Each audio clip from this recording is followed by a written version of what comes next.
أعوذ بالله من الشيطان الرجيم بسم الله الرحمن الرحيم بے سے اسم نام اللہ اللہ جو رحمان بہت بہت مہربان الرحیم جو رحم کرنے والا ہے۔ شروع اللہ کے نام سے جو سب پر مہربان ہے، بہت مہربان ہے۔ عربی کے قاعدے سے رحمان کے معنی ہے وہ ذات جس کی رحمت بہت وسیع ہو، یعنی اس رحمت کا فائدہ سب کو پہنچتا ہو، اور رحیم کے معنی ہے وہ ذات جس کی رحمت بہت زیادہ ہو، یعنی جس پر ہو مکمل طور پر ہو۔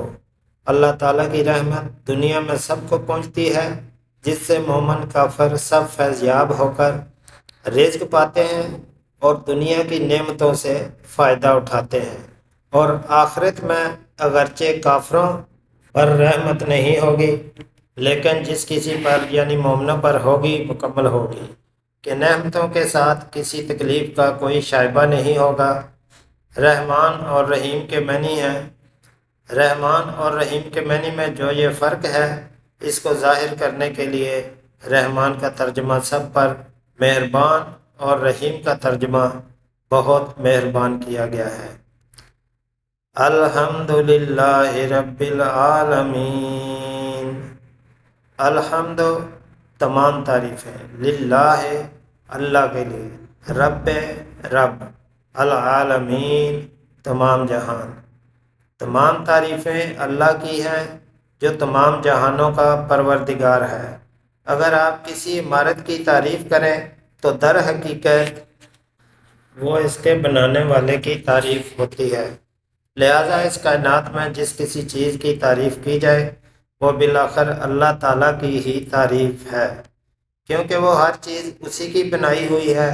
تمام جہانوں کا پروردگار کہہ کر اسی طرف اشارہ کیا گیا ہے۔ انسانوں کا جہان ہو یا جانوروں کا، سب کی تخلیق اور پرورش اللہ تعالیٰ ہی کا کام ہے، اور ان جہانوں میں جو کوئی چیز قابل تعریف ہے وہ اللہ تعالیٰ کی تخلیق اور شان ربوبیت کی وجہ سے ہے۔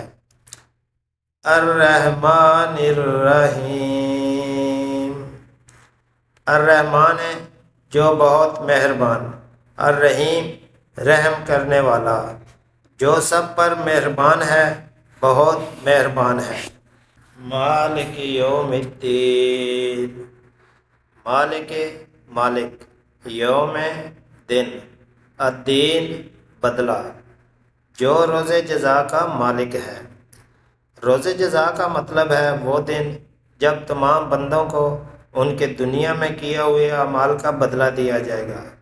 یوں تو روز جزا سے پہلے بھی کائنات کی ہر چیز کا اصلی مالک اللہ تعالیٰ ہے، لیکن یہاں خاص طور پر روز جزا کے مالک ہونے کا ذکر اس لیے کیا گیا کہ دنیا میں اللہ تعالیٰ نے ہی انسانوں کو بہت سی چیزوں کا مالک بنایا ہوا ہے۔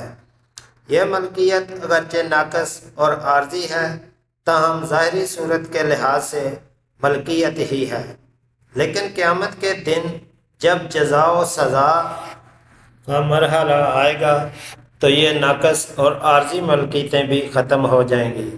اس وقت ظاہری ملکیت بھی اللہ تعالیٰ کے سوا کسی کی نہ ہوگی۔ ایاک نعبد و ایاک نستعین، ایاک صرف تیری، نعبد ہم عبادت کرتے ہیں، اور ایاک صرف تجھ سے، نستعین ہم مدد چاہتے ہیں۔ اے اللہ ہم تیری ہی عبادت کرتے ہیں اور تجھی سے مدد مانگتے ہیں۔ یہاں سے بندوں کو اللہ تعالیٰ سے دعا کرنے کا طریقہ سکھایا جا رہا ہے، اور اسی کے ساتھ یہ واضح کر دیا گیا ہے کہ اللہ تعالیٰ کے سوا کوئی کسی قسم کی عبادت کے لائق نہیں، نیز ہر کام میں حقیقی مدد اللہ تعالیٰ ہی سے ہے، اللہ تعالیٰ ہی سے مانگنی چاہیے، کیونکہ صحیح معنوں میں کارساز اس کے سوا کوئی نہیں۔ دنیا کے بہت سے کاموں میں بعض اوقات کسی انسان سے جو مدد مانگی جاتی ہے وہ اسے کارساز سمجھ کر نہیں بلکہ ایک ظاہری سبب سمجھ کر مانگی جاتی ہے۔ اہدنا الصراط المستقیم، اہدنا ہمیں ہدایت دے، صراطا راستہ، المستقیم سیدھا، ہمیں سیدھے راستے کی ہدایت عطا فرما۔ صراط الذین انعمت علیہم غیر المغضوب علیہم ولا الضالین۔ صراطا راستہ، الذین ان لوگوں کا، انعمتا تو نے انعام کیا، علیہم ان پر، غیر نہ، المغضوب غضب کیا گیا، علیہم ان پر، ولا اور نہ، الضالین جو گمراہ ہوئے، ان لوگوں کے راستے کی جن پر تو نے انعام کیا، نہ کہ ان لوگوں کے راستے کی جن پر غضب نازل ہوا ہے، اور نہ ان کے راستے کی جو بھٹکے ہوئے ہیں۔